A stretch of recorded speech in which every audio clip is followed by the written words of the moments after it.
Olá pessoal, tudo bem? Professor Valcir aqui para mais um vídeo. Vamos começar então a comentar, a resolver algumas questões do teste seletivo.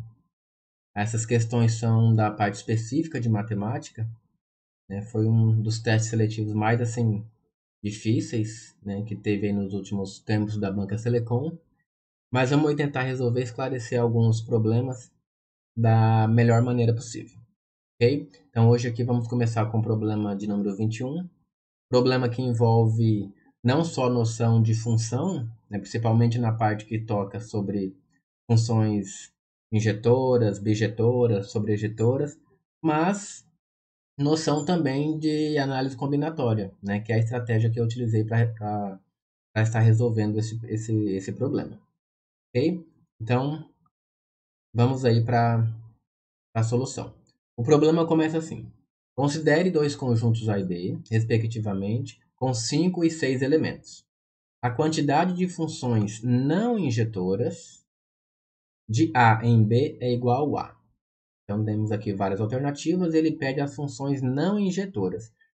Para eu começar o exercício, eu preciso saber, gente, o que é uma função injetora, né? Para eu poder eliminar ela da lista de contagens, né?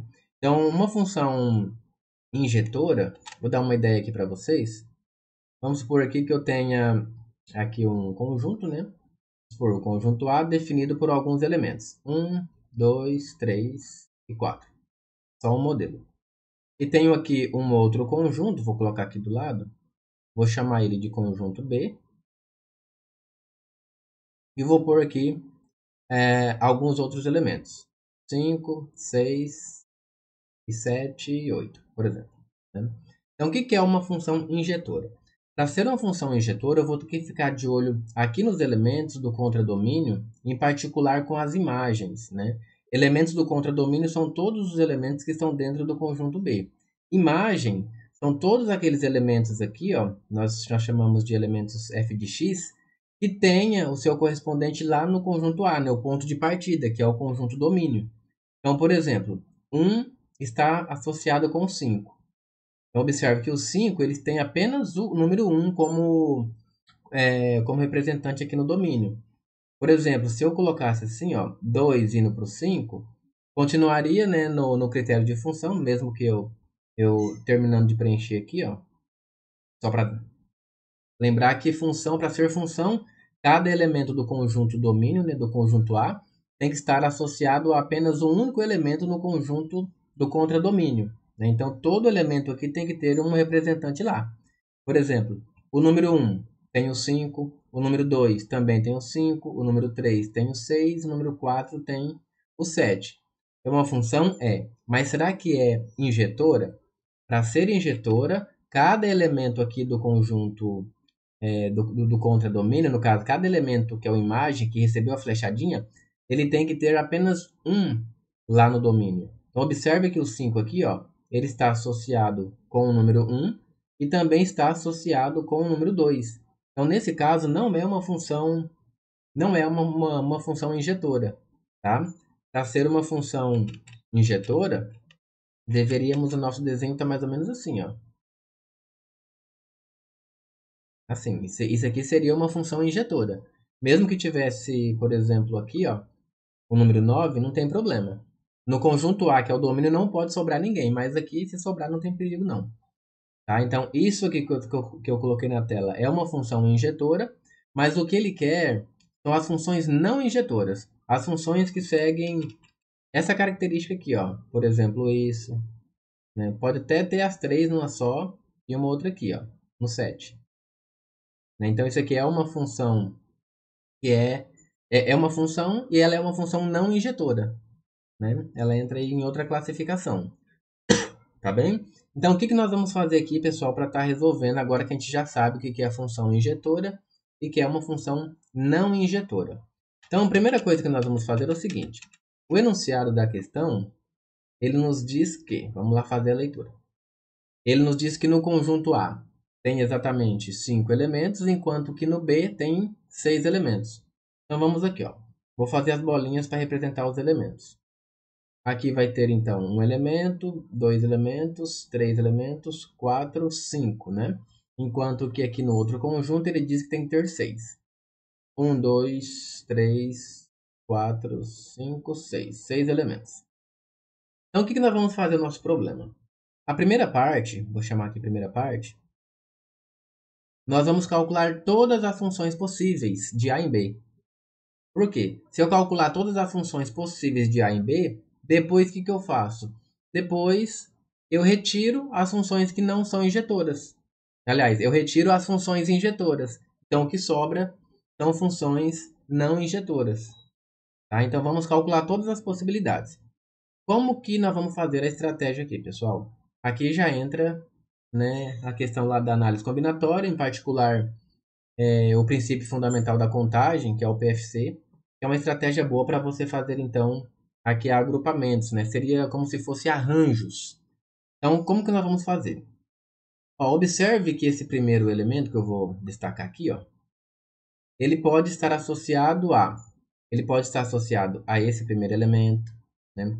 Ele pode estar associado a este segundo elemento, ele pode estar associado ao terceiro elemento, ele pode estar associado ao quarto elemento aqui embaixo, pode estar associado ao quinto, pode estar associado ao sexto.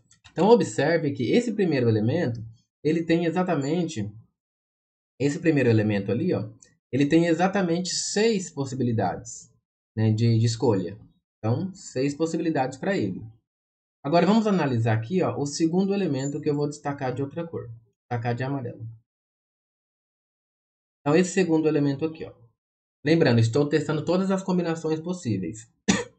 Esse segundo elemento, ele também pode estar associado ao primeiro, ele pode estar associado ao segundo, pode estar associado ao terceiro, ou seja, ele também vai ter 6 possibilidades, tá? Então, 6 possibilidades para ele.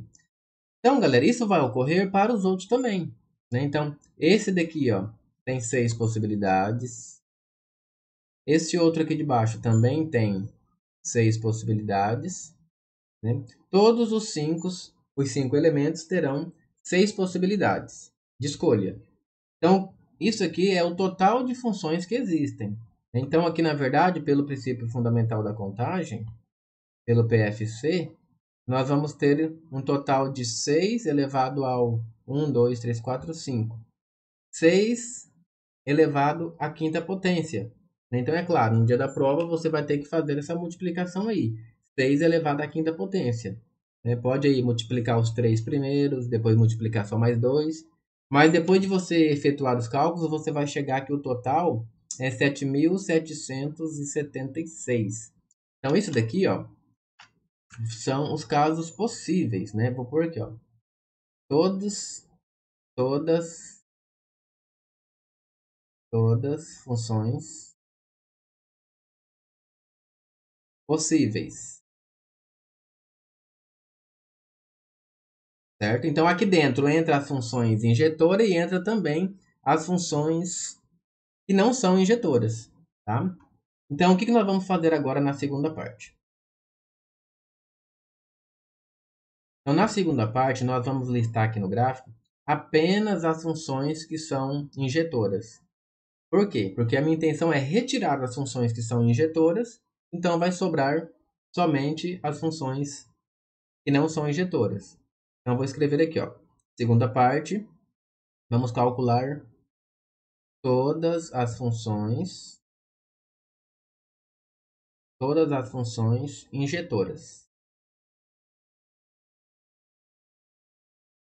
Tá? Todas as funções injetoras. Então, vamos lá. Lembrando, para ser função injetora, não pode ocorrer isso aqui, ó. Não pode isso. Não pode. Então, se o primeiro ali já está associado com o primeiro elemento, então ele não pode mais sofrer associação nenhuma, tá? Então, vamos aí fazer novamente aqui a nossa análise. Então, vamos lá. Para o primeiro elemento, esse que eu estou reforçando de verde. Ele tem quantas opções de escolha? Ele pode escolher o primeiro, pode escolher o segundo, o terceiro, o quarto e assim por diante, né? Um por vez. Então, novamente, tem 6 possibilidades. Mas agora veja bem. Vamos supor que ele escolha este elemento aqui, ó, certo? Agora chegou a vez do segundo elemento, que eu vou marcar aqui de vermelho. O segundo elemento, ele tem quantas opções de escolha? Lembra que uma eu não posso mais fazer isso, ó, porque se eu fizer isso, entra na função que não é injetora. Então, para o vermelho sobrou, ó, 1, 2, 3, aí se contar os outros dois, 5, né? Então sobrou aí 5. Sobrou aí 5 elementos. Então vamos supor que o vermelho escolha lá o primeiro. Então, se você já percebeu a regra do jogo, o que vai acontecer aqui, ó? Esse elemento que eu estou marcando de azul, tem quantas opções de escolha para ele? Sobrou apenas, ó, 1, 2, 3, 4. Então, sobrou 4. O outro elemento aqui que eu vou marcar de verde. Sobrou quantas opções de escolha para ele, sendo que uma opção já foi utilizada, por exemplo, aqui. Então, para ele sobrou apenas 3. Né? E para o último elemento, vamos supor que ele escolheu aqui. Para esse último elemento, sobrou apenas 2. Então, sobrou apenas 2 para ele. Tá? Sobrou apenas 2. Então, quanto que deu aqui o total? Mesma coisa. Pelo princípio fundamental da contagem. Então, pelo PFC, que a gente chama carinhosamente o princípio fundamental da contagem. Pelo princípio fundamental da contagem, A. Então, ó, 6 vezes 5 vezes 4 vezes 3, na verdade é 6 fatorial, né? E 6 fatorial nós já conhecemos que é 720. Então, ó, esses 720, o que eles representam? Eles representam todas as funções injetoras. Então, desse total aqui, ó, de 7.776, 720 são injetoras. Como ele quer as não injetoras, então o que aconteceu para a gente? Então, ó, as não injetoras vai ser quem? Vai ser o total de função, que é 7.776, menos as funções que são injetoras, né? Então, fazendo aqui os cálculos, nós vamos chegar em 7.056 funções não injetoras, certo? Então, vamos lá para o leque de opções, de alternativas. 7.056 vai bater com a alternativa de letra B. Então, tá aí a solução dessa questão. Espero que vocês tenham gostado desse método. Caso tenham feito por outro método, deixe aí nos comentários para eu conferir. E me diga se era uma questão de nível fácil. Eu achei uma questão até dificilzinha.